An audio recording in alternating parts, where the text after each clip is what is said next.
નમસ્કાર મિત્રો, કન્જક્શન વિશે આજે આપણે ટીલ અનટીલનો અભ્યાસ કરીશું.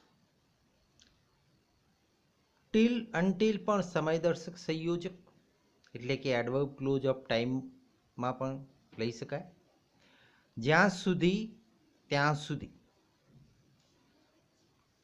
આમ ટીલ અને અનટીલનો પ્રયોગ સરખા જેવો છે. આપણે વાક્યનો અભ્યાસ કરીશું. The patient waited એક વાક્ય, the doctor came. The patient waited till the doctor came. મતલબ કે પેશન્ટે ત્યાં સુધી રાહ જોઈ જ્યાં સુધી ડૉક્ટર કે. Don't go to the playground, you have completed your registration. Don't go to the playground until you have completed your registration.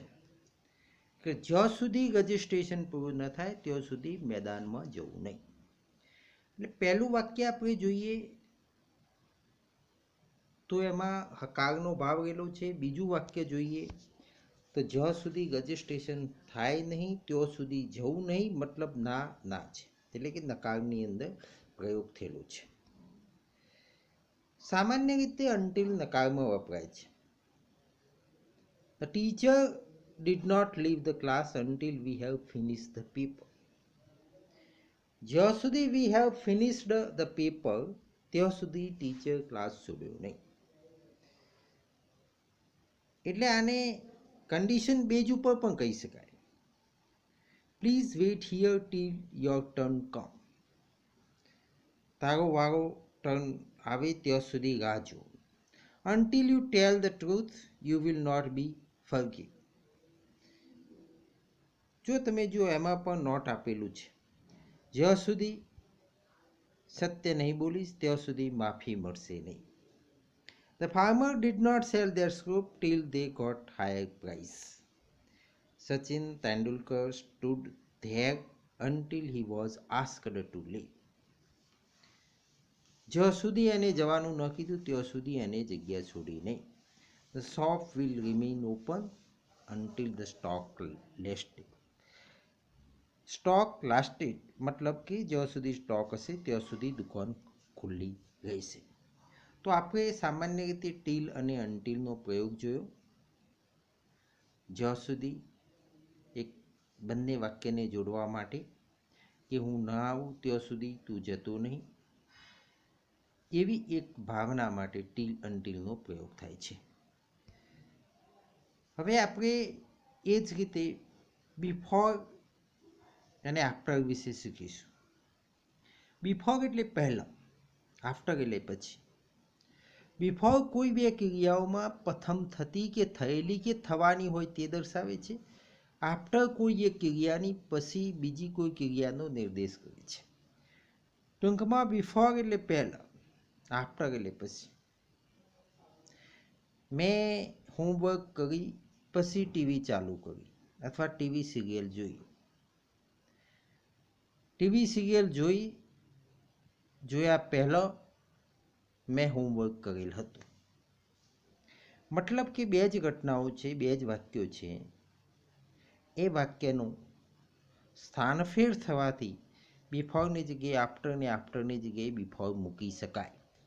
આપણે એક વાક્યનો અભ્યાસ કરીશું. You finish your homework, you play the game. બે વાક્યો આપેલા છે. You finish your homework, you play the game. You finish your homework before you play the game. Game રમ્યા પહેલો હોમવર્ક પૂરું કરવું, અને you play the game after you finish homework, અને હોમવર્ક પૂરું કર્યા પછી ગેમ રમવી. એ જ રીતે બીજામાં પણ આપણે જોઈ શકીએ કે I pray to God before I go to sleep. ઊંઘતા પહેલાં ઈશ્વરને પ્રાર્થના, અને I go to sleep after I pray to God, અને ભગવાનને પ્રાર્થના પછી ઊંઘવું. હવે આ બે વાક્યોમાં તમે જોઈ શકો છો કે આફ્ટર અને બિફોર માં સ્થાનફેરથી વાક્યનો માં એક જ વાક્યની અંદર એનો જે ભાવ છે પહેલો અને પછીનો આવે છે, એટલે સ્થાન ફેર હોય તો એ મુખ્ય અને ઘોંગ વાક્ય અને ઘોંગ અને મુખ્ય વાક્ય બદલવાથી એ આફ્ટર અને આફ્ટરની જગ્યાએ બિફોર મૂકી શકાય છે. હવે તમને કન્ફ્યુઝન થાય કે બિફોર અને એક સામાન્ય વસ્તુ એવી છે કે બિફોર આફ્ટરવાળા વાક્યમાં સામાન્ય રીતે પાછળના વાક્યથી અનુવાદ સમજવાનો પ્રયત્ન કરવાનો. તો તમને ખ્યાલ આવશે બિફોર આવશે કે after. Please come home before dark. પાછળથી જોઈએ કે અંધારા પહેલો ઘરે આવવું.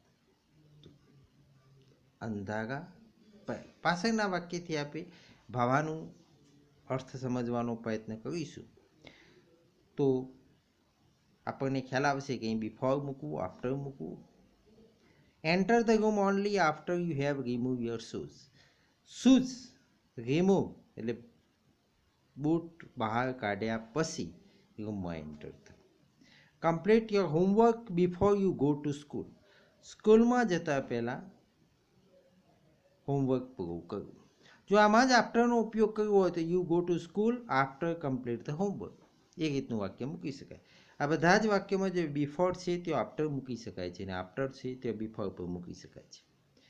The boss will come to office after lunch. ભોજન પછી બોસ ઓફિસમાં આવશે. Mohan could reach the airport before the flight took of.